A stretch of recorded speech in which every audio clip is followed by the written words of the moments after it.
We're here in Copenhagen. Welcome to Copenhagen. The climate conference is in full swing at the moment, and we're standing here on what is regarded as the busiest bicycle street in the Western world. We have a long, proud tradition of cycling in Denmark and in Copenhagen. It all started to disappear in the 1960s with the advent of car culture. We've spent the last 30 years working hard towards reestablishing the bicycle as a feasible and acceptable form of transport here in the city.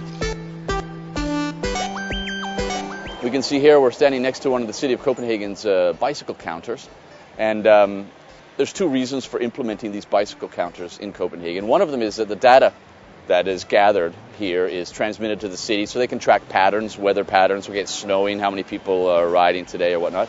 But it's also to instill a form of civic pride in Copenhageners, because you know what, we don't notice the bicycles. The bicycles are tools for us. It's the quickest way to get around the city. So instilling a kind of civic pride in Copenhageners, hey, you know what, you live in the world cycling capital, and look how many people are riding, and hopefully this will encourage more people to ride. In Copenhagen at the moment we have 37% of all commuters choosing the bicycle to work or to educational institutions or schools and whatnot. 37%.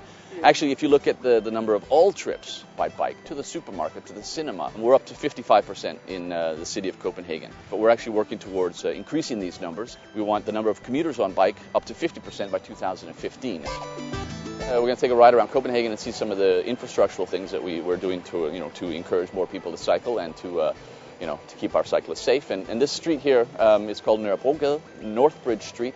And we're going to take a ride up here because this is actually quite a well-known street this year and the last couple of years from an urban planning perspective and bicycle planning perspective.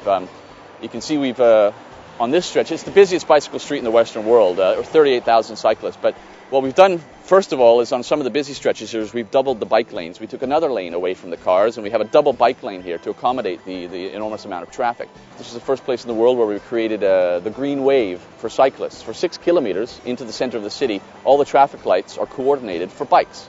You have to ride 20 kilometers an hour. If you do that, you're not going to put a foot down all the way to the center of the city.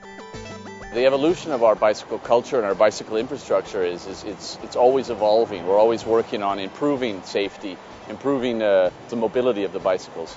A lot of intersections we have pre-greens, we call them, where the lights for bicycles turn green seconds before the cars, between 2 seconds and in some cases up to 12 seconds before the cars. And this is just to allow the bicycle traffic to start flowing. But every intersection is individual. This intersection, this used to be one of the most dangerous intersections in Denmark. 15 serious accidents a year in this intersection here by the lakes. And now we reduced it to 1 serious accident a year, which is absolutely amazing. And this is brand new from last week, is that we've introduced LED lights on our bicycle infrastructure to help avoid right turn conflicts between cars and bikes. So what we have is these flashing lights that indicate that a bicycle is on the way through the intersection. So it's only visible to cars and their side mirrors. They're not visible for the cyclists who are riding, because we'd rather have them looking at the traffic. So now you can see they've turned off, the cyclists have stopped, and the cars are allowed to turn. One of the things that makes Copenhagen very unique is the number of cargo bikes that we have here. When so few people own cars, we still need to transport various things around. In Copenhagen, there's about 30,000 cargo bikes on the streets every day. These are really our SUVs. You cannot live without them. The bike I've been riding on today, I pick up my 2 kids every day from school and daycare and go to the supermarket and whatnot. So the problem with these is that they're expensive. You don't really want to leave them on the street. The city of Copenhagen has a new initiative, which they're just test driving at the moment, and this is a way to give our cargo bikes a place to park on the street. It's a car, but there's cargo bikes in it, and it's locked and it's secured, and we took away 1 parking spot for cars by implementing this here. So there's room for 4 people to park where there used to be only room for 1.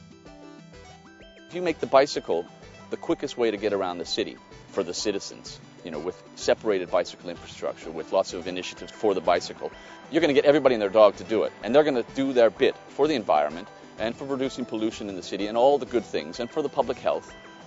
I hope we can inspire, other cities to do the same, implementing the bicycle as a respected and accepted and feasible form of transport. And really, this is bicycle culture 2.0. The bicycle wasn't invented yesterday. All cities in the world used to have the bicycle as a main feature on the urban landscape. We did it again here in Copenhagen. Other cities are doing it again. It's possible for every city in the world.